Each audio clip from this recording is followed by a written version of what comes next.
সম্মানিত বন্ধুগণ, আমার ভাইয়েরা, আজকে আমাদের পুলিশ ডিপার্টমেন্টের একজন ভাই আল্লামা মামুনুল হক সম্পর্কে এমন একটি মন্তব্য করেছে যা গোটা বাংলাদেশে এক বিস্ময়ের অবস্থা তৈরি হয়েছে। আলহামদুলিল্লাহ, পুলিশদের মাঝে যে আল্লামা মামুনুল হককে ভালোবাসার মতন অসংখ্য লোক তৈরি হয়েছে, এটা মূলত আল্লামা মামুনুল হকের একটা বিশাল সফলতা। যখন আমরা আল্লামাদের সরাসরি কওমের মধ্যে আল্লামার অভাব নেই, আর জামাতের মধ্যে তো আলিম পাস না করেও, দাখিল পাস না করে ওয়াজ করতে পারলে আল্লামা। যখন এই আল্লামা বড়, এই আল্লামা বড়, ওই আল্লামা বড়, এমন অবস্থায় একজন পুলিশ ভাই যে মূল্যায়নটা করেছেন যে বাংলাদেশের সবচেয়ে প্রভাবশালী আলেম হচ্ছে আল্লামা মামুনুল হক, এবং এই তালিকায় আরো 4 জন আছে। এই মোট 5 জন আলেমকে তিনি বাংলাদেশের সবচেয়ে প্রভাবশালী আলেম হিসেবে গণ্য করেছেন। এর মধ্যে কিন্তু জামাতের একটা আলেমও নাই, সবই কওমের মধ্যে থেকে। আমরা তো এই পুলিশকে শিখাই দেই নাই যে ভাই তুই কওমের মধ্যে থেকেই সব আলেমদের নাম কর যে প্রভাবশালী আলেম। আসলে আল্লাহ পাক যদি কাউকে ইজ্জত দিতে চান, কেউ তাকে বেইজ্জতি করতে পারে না। এদেশের কওমি মাদ্রাসাগুলো এবং কওমি আলেমগুলো আল্লাহর খাস বান্দা, আল্লাহ এদের সম্মান দিয়েছে। অতএব আমাদের জামাত ঘরানার আলেমরা যতই আপনারা চেঁচামেচি করেন, কাচুর মাচুর করেন, এদেশের কওমি আলেমদের ধরা আপনাদের সে ক্ষমতা নেই। এদেশের কওমি আলেমদেরকে এদেশের মানুষ জীবন দিয়ে ভালোবাসে, প্রাণ দিয়ে ভালোবাসে। আজকে শাহবাগী সহ কিছু ইসলাম বিরোধী শক্তি, এবং এই ইসলাম বিরোধী শক্তি ইসলামের পোশাক পরে, ইসলামী দল নাম দিয়ে, এবং সেকুলারিজমের কিছু সান্ডা পান্ডা আছে যারা কওমি মাদ্রাসায় বলাৎকার হয়ে, কোথাও কিছু হলেই বলাৎকার হয়। যেই বলাৎকারের জন্য তারা আন্দোলন করছে, সমকামিতার জন্য আন্দোলন করছে, এবং সেই সমকামিতার বিরুদ্ধে কওমি আলেমরা জিরো টলারেন্স নীতি জারি করেছে। তারপরেও কোথাও একটা বিচ্ছিন্ন ঘটনা ঘটলে গোটা বাংলাদেশের সমস্ত কওমি মাদ্রাসাকে দোষারোপ করছে, এবং কওমি মাদ্রাসাকে টার্গেট করে মানুষের অন্তরে কওমি মাদ্রাসার প্রতি ঘৃণা ছড়িয়ে দেওয়ার চেষ্টা করছে। এবং এই কাজে সবচেয়ে বেশি ভূমিকা রাখছে জাসির ভাইয়েরা। আপনারা জানেন যে ঢাকা বিশ্ববিদ্যালয়ের একটা হলের এজিএসের রুমে 2 জন শিক্ষার্থী সমকামিতায় লিপ্ত হয়েছে। সেটা সর্বপ্রথম জাসির নামে দেওয়া হয়েছে, পরবর্তী কওমি মাদ্রাসার ছাত্র বলে গোটা বাংলাদেশে তারা প্রচার করছে। এক কথায় কওমি মাদ্রাসার আলেমদেরকে যেন মানুষ ঘৃণার চোখে দেখে, সেই মর্মেই কিন্তু তারা এই নাটক সাজাচ্ছে, করছে ওরা, কিন্তু নাটক সাজাচ্ছে। মনে রাখবেন, কওমির কোনো আলেম বলাৎকারের সাথে সম্পৃক্ত নাই, বরং বলাৎকারীরাই কওমির মধ্যে এসে কওমি সেজে এই কাজগুলো করে। কোনো কওমির প্রকৃত যারা আলেম এই কাজ করে না। আবারও বলছি, কওমির কোনো আলেম বলাৎকারের সাথে সম্পৃক্ত নাই, বরং বলাৎকারীরাই কওমি সেজে, কওমিতে ভর্তি হয়ে কওমি সেজে কওমিকে বদনাম করার জন্য এই বলাৎকারগুলো করে কওমির ইমেজকে নষ্ট করতেছে।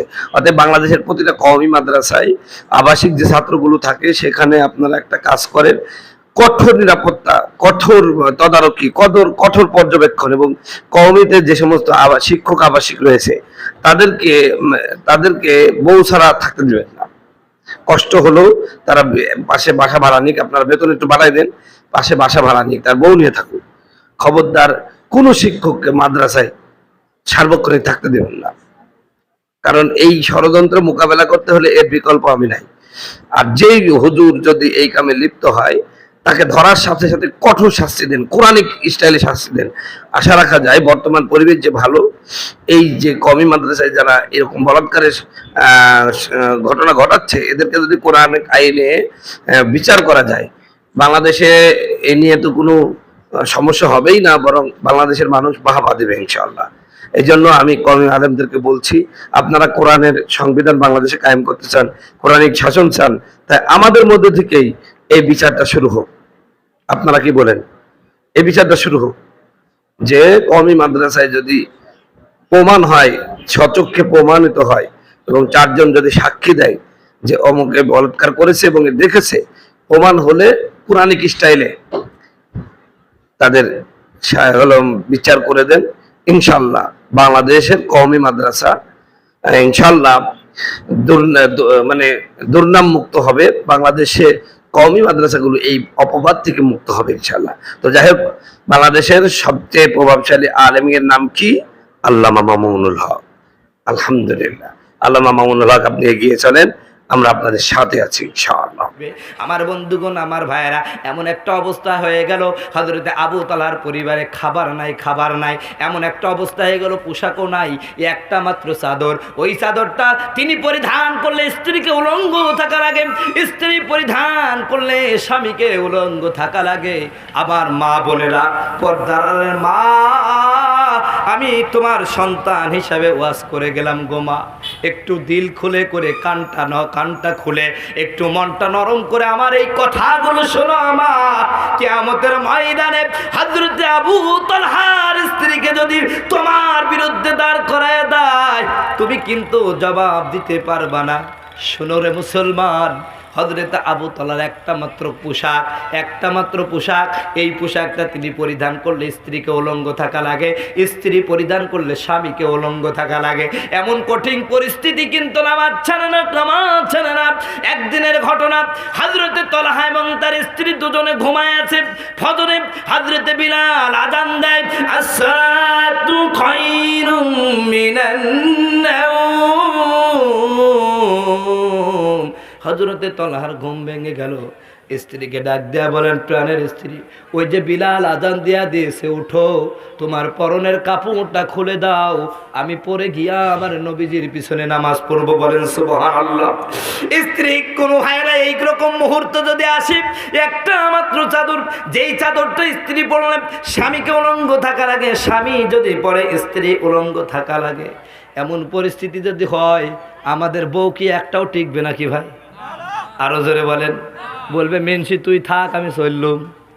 কথা বলুন ঠিক কিনা? অনেক বউ আছে ডিজিটাল বউ, মাসে মাসে নতুন পোশাক লাগে, না দিতে পারলে চলে না। পাশের বাড়ির ভাই দিতে পারে, ওই ভাইকে ভাই বানি স্বামী বানি পালাই। কথা বলছে না? আছে কি নাই? সম্মানিত বন্ধুগণ, আমার ভাইয়েরা, আমার হযরতে আবু তালহার স্ত্রী বিরক্ত হলেন না, বরং স্বামীকে বললেন, স্বামী দাঁড়ান, আমি আপনার জন্য পানি গরম করে আনি। পানি আনলেন, নিজে ওযু করায় দিলেন, স্বামীকে নামাজের জন্য বের করে দিলেন। স্বামীকে তো বের করে দিচ্ছেন না, মনে হচ্ছে একটা ভালো জায়গায় পাঠাচ্ছেন, একটা বিশাল আয়োজন, একটা দাওয়াতি অনুষ্ঠানে পাঠাচ্ছেন। সুন্দর করে ওযু করে দিয়া পোশাকটা দিয়া দিলেন, স্বামী চলে গেলেন।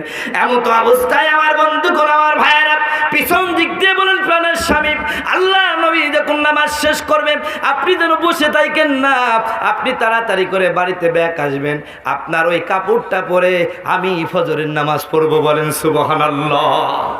আজ আমাদের মা বোনদের পোশাকের অভাব নাই, একটা জিনিসের অভাব, সেটা হলো নামাজের। কথা বলুন ঠিক কিনা? কিসের অভাব? নামাজ। তাই